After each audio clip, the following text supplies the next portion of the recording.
कैसे हो आप लोग। आई होप कि आप सब लोग अच्छे होंगे, स्वस्थ होंगे। तो welcome to my channel P4 physics. इस चैनल पर मिलेगी आपको फिजिक्स से रिलेटेड हर एक प्रॉब्लम का एक यूनिक और जेन्युइन सॉल्यूशन, जिससे आप फिजिक्स की लैंग्वेज को इजीली समझ पाएं और साथ ही फिजिक्स में बहुत अच्छे मार्क्स स्कोर कर पाएं। तो अब जो हमने टॉपिक स्टार्ट किया हुआ है उसमें हम ऑप्टिक्स के बारे में पढ़ रहे थे। ऑप्टिक्स के बारे में हमने रिफ्रैक्शन के बारे में पढ़ा, रिफ्लेक्शन के बारे में पढ़ा, TIR के बारे में पढ़ा, TIR की कंडीशन के बारे में पढ़ा, क्रिटिकल एंगल्स के बारे में पढ़ा। तो आज जो हम पढ़ने वाले हैं वो बहुत इंपॉर्टेंट टॉपिक है और जनरली बोर्ड में आ ही जाता है, ये किसी भी कॉम्पिटिटिव एग्जाम में आ जाता है कि जब हम कभी भी एक कर्व्ड सरफेस लेते हैं, चाहे वो कॉन्वेक्स सरफेस हो चाहे वो कॉनकेव सरफेस हो, और उससे हम रिफ्रैक्शन करते हैं तो उसके रिफ्रैक्शन के फॉर्मूला, तो जो उसका रिफ्रैक्शन होता है और हम उससे जो भी रिफ्रैक्शन करते हैं उस रिफ्रैक्शन का फॉर्मूला क्या आता है। फॉर्मूले का मतलब यू वी एंड एफ के बीच में रिलेशन, या फिर यू वी और आर के बीच में रिलेशन। तो हम बिना टाइम खराब करे अपना जल्दी से इस वाला एक्सप्रेशन करेंगे। मैं आपसे बस ये उम्मीद रखता हूँ कि आप अपने साथ एक कॉपी लेकर बैठें कि जिससे आप जल्दी से जल्दी, क्योंकि इसमें सारा खेल डायग्राम्स का है और जो भी हम एक्सप्रेशन करेंगे वो सारा का सारा खेल डायग्राम से शुरू होगा और डायग्राम पे जाके खत्म हो जाएगा। तो जिसने डायग्राम बनाना सीख लिया उसका एक्सप्रेशन बहुत जल्दी हो जाएगा, और जिसको नहीं आया वो शायद थोड़ा लेट कर पाएगा। तो सारा खेल इसमें किस चीज़ का है, हमारा केवल डायग्राम का, जो भी हम फिगर बनाएंगे उस चीज़ का। तो मैं क्या मान के चलता हूँ, मेरे पास एक कर्व्ड सरफेस है। क्या है? Curved surface. और एक कर्व्ड सरफेस किस तरीके के? कॉन्वेक्स। कर्व्ड सरफेस कैसी है? कॉन्वेक्स सरफेस है, ठीक है ना। अगर ये कर्व्ड सरफेस कॉन्वेक्स है तो ऑब्वियस सी बात है कुछ ना कुछ इसकी प्रिंसिपल एक्सिस भी होगी इस तरीके से। ये क्या है? इसकी प्रिंसिपल एक्सिस, ठीक है। अगर ये इसकी प्रिंसिपल एक्सिस है तो देखो ये ना पूरा एक ऐसा गोल बन सकता था, ऐसे कुछ पूरा एक सर्कल बन सकता था, लेकिन सर्कल नहीं बना। क्यों? क्योंकि मैंने उसको बीच में से इस तरीके से कर्व सरफेस के हिसाब से काट दिया। तो इसका कहीं ना कहीं रेडियस भी तो होगा ना। क्या होगा? कहीं ना कहीं इसका रेडियस। तो ये क्या हो गया? इसके यहाँ से लेके यहाँ तक आर, क्या हो गया? Radius of curvature. और इसको क्या बोलूंगा मैं? Centre of curvature. अगर आपने मेरी पहली वीडियो देख रखी है तो आपको पता चल जाएगा सेंटर ऑफ कर्वेचर क्यों कहलाएगा। क्योंकि यहीं से ये पूरा क्या बन रहा है? Complete circle. और ये रेडियस कर्वेचर क्यों है? क्योंकि यहाँ से यहाँ तक क्या है? उसकी डिस्टेंस। अच्छा, इस चीज को हम क्या बोलते हैं? पोल। इस पूरी चीज को बोलते हैं हम प्रिंसिपल एक्सिस, ठीक है। ये था। फिर हमने क्या काम करा? हमने एक ऑब्जेक्ट रख दिया यहाँ पे। ऑब्जेक्ट का नाम क्या है? ओ। अगर ऑब्जेक्ट मैंने यहाँ पे रख दिया, उसकी रेस भी तो जाएंगी। तो उसकी रेस किस तरीके से जा रही है? इस तरीके से, ठीक है ना। ये क्या जा रही है? इसकी रेस। अगर इसकी रेस इस तरीके से जा रही है तो ऑब्वियस बात है हमें देखना पड़ेगा कि इसका एंगल ऑफ इंसिडेंस क्या है, इसका एंगल ऑफ रिफ्रैक्शन क्या है, ये रे किस तरफ बेंड होगी, किस तरफ बेंड नहीं होगी। तो उसके लिए हम क्या मान के चलते हैं कि जो ये वाली रेस है, अच्छा सबसे पहले हमें क्या ड्रॉ करनी पड़ेगी? एक नॉर्मल, ठीक है। तो नॉर्मल के लिए क्या काम करेंगे? एक ऐसे परपेंडिकुलर लाइन खींचते हैं।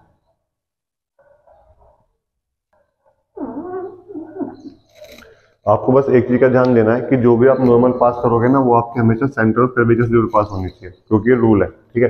तो इस रूल के हिसाब से हमें सेंटर ऑफ कर्वेचर क्या करना पड़ेगा? अपना फिक्स यहाँ, और रेडियस क्या बन जाएगी हमारी? ये वाली। इसमें कोई प्रॉब्लम नहीं। आप जब इसको एक उससे बनाओगे, पेंसिल से बनाओगे, तो आप जल्दी से सीख पाओगे। फिर बाद में आप इसको पेन से प्रैक्टिस करना, ठीक है। तो ये क्या हो गया मेरा? Angle of incidence. क्योंकि नॉर्मल और इंसिडेंट के बीच का जो एंगल होता है वो क्या होता है? Angle of incidence. अब मुझे एंगल ऑफ रिफ्रैक्शन चाहिए। एंगल ऑफ रिफ्रैक्शन का मतलब क्या हो गया कि जब लाइट दूसरे मीडियम में जाएगी वो कितने एंगल से बेंड हो जाएगी। तो अब देखो लाइट इस तरीके से थी ना, अब अगर वो बेंड नहीं होती तो कैसे जाती? स्ट्रेट। लेकिन अगर वो बेंड हो गई तो किस तरफ झुक जाएगी? नॉर्मल की तरफ। और जैसे वो नॉर्मल की तरफ झुकी तो कहाँ गिरेगी? इस तरफ आगे। तो ये क्या बन गई हमारी इमेज, और ये क्या बन गया मेरा आर। मैं आपको फिर समझा रहा हूँ क्या हुआ। अगर ये वाला सरफेस नहीं होता तो लाइट कैसे ट्रेवल करती है? Straight. No reflection, no reflection. अब ये वाला सरफेस आ गया और हमें रिफ्लेक्शन की प्रॉपर्टी पता है कि जब कभी रिफ्लेक्शन में लाइट एक रेयर मीडियम से डेंसर मीडियम के अंदर ट्रेवल करती है तो डेंसर मीडियम के अंदर वो थोड़ी झुक जाती है किसकी तरफ? नॉर्मल की तरफ। तो वो जैसे ही डेंसर मीडियम में गई तो वो कहाँ झुक गई? नॉर्मल की तरफ। नॉर्मल कहाँ था? इस तरफ। तो एंगल ऑफ इंसिडेंस ये, अब रिफ्लेक्शन एंगल ये ना हो, क्या हो गया? ये वाला, ठीक है। तो ये क्या हो गया? Angle of reflection. ये क्या हो गया? Angle of incidence. अब देखो, अब हमें क्या काम करना है? इसको हम अल्फा मान लेते हैं, इसको हम बीटा मान लेते हैं, इसको हम क्या मान लेते हैं? गामा। ये जो तीन रेज है, इंसिडेंट रे, नॉर्मल रे और रिफ्लेक्टेड रे, ये आपस में कितना एंगल बना रही है? प्रिंसिपल एक्सिस से अल्फा, बीटा एंड गामा, ठीक है। अच्छा, इस वाले पॉइंट का नाम हम ए डाल देते हैं, इसका नाम ओ है, इसका नाम पी है। एक हमको यहाँ पे परपेंडिकुलर भी गिरनी पड़ेगी, ठीक है। इसको हम एम मान लेंगे, और ये मेरा क्या हो गया? आई, और इसको मैं ओ मान लिया, और ये एन मान लेता हूँ, ठीक है। तो आप जल्दी से इस डायग्राम को प्रैक्टिस करिए फटाफट, कि जिससे आपको ये वाली बात पता चल जाए कि अल्फा बीटा गामा क्या है। और एक बात और, अगर आप इनको अल्फा बीटा गामा नहीं मान सकते तो आप अपने में से कुछ भी मान लो, 1 2 3 मान लो एंगल, या फिर 2 3 4 एंगल मान लो, कुछ भी मान लो, चाहे इसको गामा बीटा अल्फा मान लो, वो आपकी मर्जी है, ठीक है ना। आप जैसा मानना चाहो उसको मान सकते हो, बस हमें बाद में क्या 10 अल्फा 10 बीटा 10 गामा की वैल्यू निकालनी पड़ती है। तो अब देखो क्या हुआ, जब हम इसका एक्सप्रेशन निकालेंगे तो हमें पता होना चाहिए कि ये एक बहुत कर्व सरफेस है, ठीक है, और कर्व सरफेस बहुत स्मॉल है, मतलब कहने का मतलब जो मैंने इतनी बड़ी दिखा रखी है वास्तविक या फिर बिल्कुल रियलिटी में क्या है इतनी सी है। अगर ये इतनी सी होगी तो उसका प्रिंसिपल एक्सिस बिल्कुल बीच में आ रहा होगा। अगर वहां से हम रिफ्रैक्शन करवाएंगे तो प्रिंसिपल एक्सिस और ए पॉइंट के बीच में जो मेरा पोल है और जो एक पॉइंट के बीच में डिस्टेंस होगी वो बहुत छोटी होगी, होगी नहीं होगी। तो हम क्या मान के चलते हैं इस वाले केस में कि A is very close to P, A is very close to P, ठीक है। तो अब हमें क्या काम करना है, हमें यहाँ पे स्नेल्स लॉ लगाना है, sine I upon sine R या फिर sine I into mu one, है ना, बाहर का रिफ्रैक्टिव इंडेक्स का है म्यू वन, अंदर का रिफ्रैक्टिव इंडेक्स का है म्यू टू, तो यहाँ का लगाएंगे sine R into mu two, ठीक है। चलो बात समझ भाई। अब मुझे म्यू वन म्यू टू मुझे गिवन है, आई और आर चाहिए, क्या चाहिए, आई और आर, लेकिन आई और आर ऊपर की तरफ आ रहे हैं ए पे, और जो मुझे पता है वो पता है अल्फा बीटा गामा की वैल्यू मैं निकाल सकता हूँ, ठीक है ना। तो वो क्या काम करेंगे, अब मुझे पता है in triangle O A B, in triangle O A B जो आई है वो एक्सटीरियर एंगल है अल्फा और बीटा का। ये आपने क्लास 7 में प्रॉपर्टी पढ़ी होगी कि एक्सटीरियर एंगल प्रॉपर्टी, उसमें क्या होता है जो भी ट्रायंगल के बाहर वाले एंगल्स होते हैं वो दो उसके इंटरनल एंगल्स के सम होते हैं। तो जो हमारी आई की वैल्यू होगी वो क्या होगी, अल्फा प्लस बीटा, ठीक है। ये बात समझ में आई। तो यहाँ से मैंने आई निकाल दिया। सिमिलरली मुझे आर भी निकालना पड़ेगा, तो आर के लिए मुझे कौन सा ट्रायंगल लेना पड़ेगा, देखो in triangle N A I, in triangle N A I. तो जो बीटा है वो आर प्लस गामा का एक्सटीरियर एंगल है, तो जो बीटा की वैल्यू है वो क्या है, आर प्लस गामा। तो आर की वैल्यू क्या आ गई, बीटा माइनस गामा, ठीक है। तो ये क्या हो गया आई और ये क्या हो गया मेरा, ठीक है। मैंने एंगल ऑफ इंसिडेंस निकाल दिया, मैंने एंगल ऑफ रिफ्रैक्शन निकाल दिया, लेकिन अब दिक्कत दोबारा से आ गई कि ना तो मुझे अल्फा पता, ना मुझे बीटा पता, ना मुझे गामा पता, ठीक है। तो इस चीज को सोल्व करने के लिए हम क्या मान के चलेंगे कि भाई जब ए और पी आपस में बहुत क्लोज हैं, जब ए और पी आपस में क्या है बहुत क्लोज, तो ऑब्वियसली बात है ये वाले एंगल भी क्या हो जाएंगे, बहुत छोटे हो जाएंगे, ये वाले एंगल भी क्या हो जाएंगे, बहुत छोटे। अगर ये वाले एंगल बहुत स्मॉल हो जाएंगे तो हम इसमें टेंजेंट टूल का इस्तेमाल करेंगे। कहने का मतलब जो भी अगर मुझे जो भी एंगल निकालना पड़ेगा अल्फा बीटा गामा में से, मैं उसमें 10 की मल्टीप्लाई कर दूंगा, 10 ट्रिग्नोमेट्रिक फंक्शन है, उससे मैं उसकी परपेंडिकुलर अपॉन बेस की वैल्यू निकालकर उस चीज को सोल्व कर सकता हूँ, ठीक है। तो बाय यूजिंग टेंजेंट टूल, ठीक है। तो क्या होगा, अब मुझे अगर मुझे कभी अल्फा निकालना होगा तो किसके सिमिलर होगा, टेन अल्फा, और वो किसके सिमिलर है, टेन अल्फा का फॉर्मूला क्या होगा, मतलब टेन का फॉर्मूला क्या होता है, पी अपॉन बी। तो अल्फा के सामने वाला परपेंडिकुलर जिसका नाम क्या है ए एम अपॉन बेस क्या हो गया हमारा ओ एल, ठीक है। अगर मुझे बीटा निकालना है तो मैं क्या निकालूंगा, टेन बीटा, ठीक है। और ये क्या हो गया मेरा A M upon M N, सही है। अगर मुझे टेन गामा निकालना है तो वो मेरा क्या होगा ए एम अपॉन एम आई, ठीक है। आई होप कि आपकी वाली बात समझ में आ गई। मैंने टेंजेंट टूल का इस्तेमाल करा जिससे मुझे अल्फा बीटा गामा की वैल्यू मिल जाए। तो अल्फा को मैंने टेन अल्फा मान लिया, बीटा को टेन बीटा, गामा को टेन गामा, तो इस तरीके से मेरी वाली वैल्यू निकल चुकी है, ठीक है। अभी मैं बताऊं, अगर ए पी के बहुत पास होगा, अगर ए पी के बहुत पास होगा तो एम भी तो पी के बहुत पास होगा, एम भी कहाँ खिसक जाएगा पी के पास। तो जो डिस्टेंस आप एम से नाप रहे हो वो डिस्टेंस आप पी से भी तो नाप सकते हो, और हमें सारी डिस्टेंस कहाँ से नापनी पड़ती है, कहाँ से मेजर करनी पड़ती है, पी से, ठीक है। तो हम क्या मान के चलते हैं, P is very close to M and P is very close to M. तो जो भी डिस्टेंस हम एम से मेजर कर रहे हैं वो सारी किससे मेजर होंगी, पी से। तो जहां भी हमारा एम आर होगा वो हमें क्या लिख दूंगा, पी, ठीक है। तो यहाँ पे क्या बन जाएगा, तो यही लिख देते हैं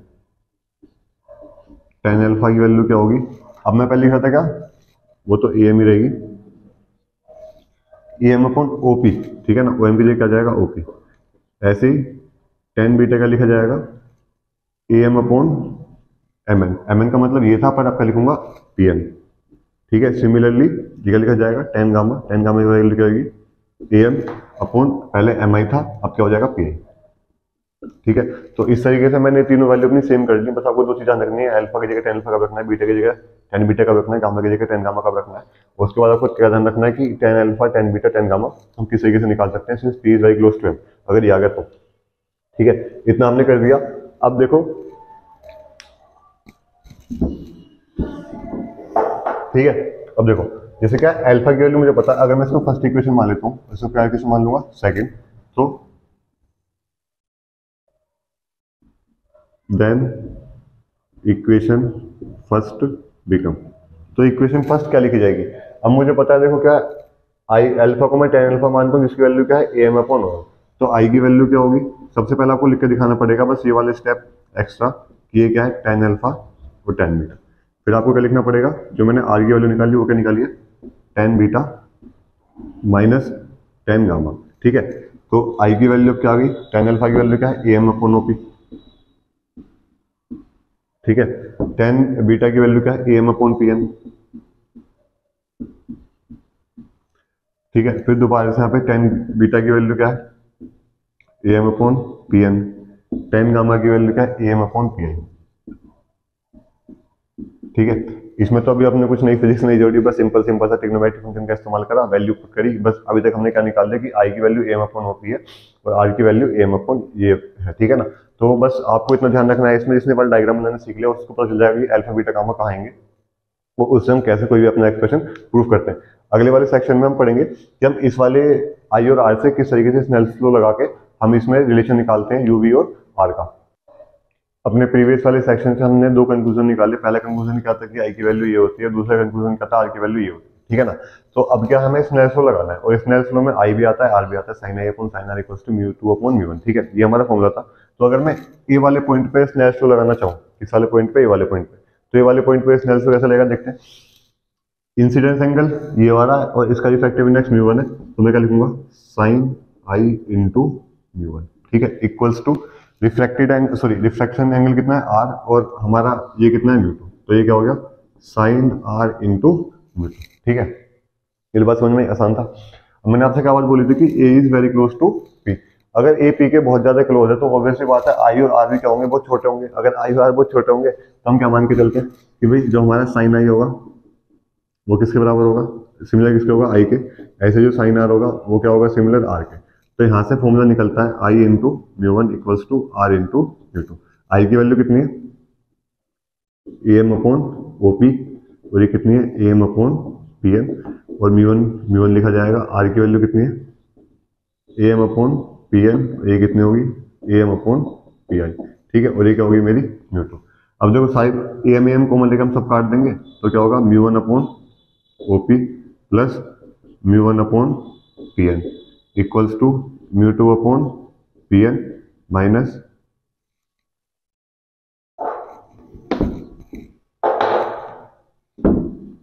mu two upon P I. ठीक है, इतना तो हमने करा, इतना हमारे लिए आसान था। अब देखो, अब उससे भी आसान चीज आ गई क्या, अगर आपने मेरी पहली प्रीवियस वीडियो देख रखी हुई, सबसे पहली वाली, जिसमें हमने साइन कन्वेंशन के बारे में पढ़ा था कि साइन कन्वेंशन क्या चीज होती है, कब हम क्या चीज पॉजिटिव लेते हैं और कब हम क्या चीज नेगेटिव लेते हैं, तो उससे आपको एक बात क्लियर समझ में आ गई होगी कि हम साइड डिस्टेंस पोल से लेते हैं, पहली बात। ठीक है, दूसरी बात क्या थी कि कब हम कोई चीज नेगेटिव लेते हैं, कब हम कोई क्या किस डिस्टेंस को पॉजिटिव लेते हैं, कब हम किस डिस्टेंस को नेगेटिव लेते हैं। ये डिपेंड करता है कि रेज किस तरफ आ रही है और हम किस तरफ जा रहे हैं वाली डिस्टेंस मेजर करने के लिए। ठीक है, तो फॉर एग्जांपल यहाँ पे मेरा ऑब्जेक्ट रखा है, क्या है ऑब्जेक्ट, और मुझे साइड डिस्टेंस पोल से मेजर करनी होती है, तो मैं पोल से मेजर करने के लिए कहाँ जाऊंगा, इस तरफ जाऊंगा। ठीक है, ऑब्जेक्ट डिस्टेंस को क्या बोलते हैं, यू। क्या बोलते हैं, यू। अब ये यू पॉजिटिव होगा नेगेटिव होगा बताओ, इंसिडेंट रेज इस तरफ जा रही है और मैं इस डिस्टेंस को मेजर करने इस तरफ जा रहा हूँ, तो मैं इसको क्या लिख दूंगा, ऑटोमेटिक नेगेटिव, है ना, ऑब्वियसली क्या होगा, ये नेगेटिव होगा। अच्छा, दूसरी बात आते हैं, अब देखो मुझे ना इस पोल से इस इमेज तक के डिस्टेंस मेजर करनी है, तो मैं यहाँ से शुरू करूंगा और खत्म कहाँ पे करूंगा, इस वाले पॉइंट पे, है ना, यहाँ से शुरू करूंगा खत्म क्या करूंगा, इस वाले पॉइंट पर। और जैसे मैं इस वाले पॉइंट पर खत्म करा, मैंने एक बात नोटिस करी कि इंसिडेंट, सॉरी, जो मेरी रेस जा रही है वो भी किस तरफ जा रही है, इस तरफ, या फिर इंसिडेंट रेस किस तरफ जा रही है, इस तरफ, और मैं भी डिस्टेंस मेजर करने के लिए कहाँ जा रहा हूँ, इस तरफ। तो ये भी ऑटोमेटिकली क्या हो गया, मेरा भी पॉजिटिव। ठीक है ना, ऑब्वियसली ये भी क्या होगा, पॉजिटिव। अब हमें देखो आर चेक करना, जब हमें पता चलेगा कि हमारा यू पॉजिटिव, वी पॉजिटिव आ गया, किस तरीके से, क्योंकि हमारी रेस भी इस तरफ चली और मैं भी इस तरफ चल रहा हूँ, तो ये मेरा आर भी क्या होगा, पॉजिटिव। तो यहाँ पर आर भी क्या होगा, मेरा पॉजिटिव। तो मैंने तीन चीजें निकालनी है, यू, वी और आर, और ये मुझे पता चल गया कि नेगेटिव है पॉजिटिव है, किस तरीके से होगी। ठीक है, देखो अब म्यू वन है अपॉन ओपी, ओपी की वैल्यू क्या है, माइनस का यू, प्लस ये म्यू वन है, पीएन की वैल्यू क्या है, पीएन की वैल्यू है प्लस आर। ठीक है, म्यू टू है, पीएन की वैल्यू क्या है, प्लस आर। ठीक है, माइनस म्यू टू है, और पी आई की वैल्यू क्या है, पी आई की वैल्यू क्या है, वी। ठीक है, अगर मैं u1 सॉरी अगर मैं हाँ v वाली चीज सॉरी r वाली चीज एक तरफ ले आऊं तो मेरा काम बन जाएगा कैसे, देखो u1 अपॉन माइनस का u, फिर आ जाएगा प्लस का u2 upon v equals to mu two upon r minus mu one upon r। ठीक है, ये तो बनेगी इक्वेशन। भाई हमने इसको इस तरफ ले आए और इसको इस तरफ ले आर वाले को, तो जो मेरे फाइनल इक्वेशन बनेगी वो क्या बनेगी, μ2/v minus μ1/u equals to μ2 minus μ1/r। ठीक है, तो ये क्या बन गया मेरा फॉर्मूला किस चीज का, कि अगर हम कभी भी कोई भी रिफ्लेक्शन करते हैं किसी भी कर्व सरफेस से तो उसका फाइनल आंसर ये वाला आता है। अच्छा, ये हमने रिफ्लेक्शन करा है कब, जब मेरा ऑब्जेक्ट आता रियल मीडियम में और मैं उसको कहाँ भेज रहा हूँ, डेंसर मीडियम में। तो इस तरीके का मेरा फॉर्मूला आएगा। अगर मैं अपना फॉर्मूला बनाऊं क्या, कि अगर मेरा ऑब्जेक्ट का है डेंसर मीडियम में और मैं उसको कहाँ भेज रहा हूँ, रियल मीडियम में, तो ये फॉर्मूला थोड़ा चेंज हो जाता है। आपको याद करने का मैं एक छोटी सी ट्रिक बताता हूँ, हम इस वाले फॉर्मूले को किस तरीके से याद कर सकते हैं। देखो, यू मेरा हमेशा क्या रहेगा, नेगेटिव। यू मेरा हमेशा क्या रहेगा, नेगेटिव, क्योंकि डिस्टेंस मेजर करने के लिए मुझे कहीं ना कहीं उल्टी तरफ जाना ही पड़ेगा पोल से, तो यू हमेशा क्या रहेगा, नेगेटिव। तो एक फॉर्मूला बनेगा आपका माइनस के यू प्लस के 1/v इक्वल्स टू 1/r। ठीक है, ये आप एक फॉर्मूला याद कर लो, ये इसका बेस है। ये बस आपको बस में u1 u2 रखना है, u1 u2 रखना है और आपका फॉर्मूला बन जाएगा। देखो कैसे, अब देखो जैसे ऑब्जेक्ट है ना, ऑब्जेक्ट अब आप देखो कि किस वाले भी रिफ्लेक्टिव इंडेक्स में, अगर ऑब्जेक्ट μ1 रिफ्लेक्टिव इंडेक्स में तो ऑब्वियस सी बात है उसकी ऑब्जेक्ट डिस्टेंस भी तो इसमें ही होगी ना, जो ऑब्जेक्ट डिस्टेंस होगी u भी कहाँ होगी, u1 में होगी। तो u के साथ में क्या लिखूंगा फिर, u1। ठीक है, जो मेरी इमेज बन रही है v क्या शो करता है, इमेज डिस्टेंस, इमेज किस वाले मीडियम में बन रही है, μ2 में, तो यहाँ मैंने क्या लिख दिया, μ2। ठीक है, अब देखो अगर ये वाला साइन ऊपर पहुंच जाएगा तो मैं μ2 में से μ1 माइनस कर सकता हूँ। अगर इन दोनों को प्लस कर दिया जाए तो क्या होगा, μ2 माइनस μ1। तो यहाँ पे मैं किसी की मल्टीप्लाई करूंगा, μ2 माइनस μ1। तो मेरा फॉर्मूला क्या बन गया, देखो को वाला सेम बन गया, नहीं बन गया। ये कब था, जब लाइट कहाँ से कहाँ रही है, कहाँ से कहाँ रही है, रेयर से डेंसर में। ठीक है, अब इसी फॉर्मूले को अगर मुझे चेंज करना है कि मुझे लाइट को ना ये करना है कि लाइट कहाँ से आ रही है, डेंसर से रेयर में आ रही है। ठीक है, तो चलो मैं इसको रब कर रहा हूँ, आप ना जल्दी से एक बार इसको बना लो फटाफट।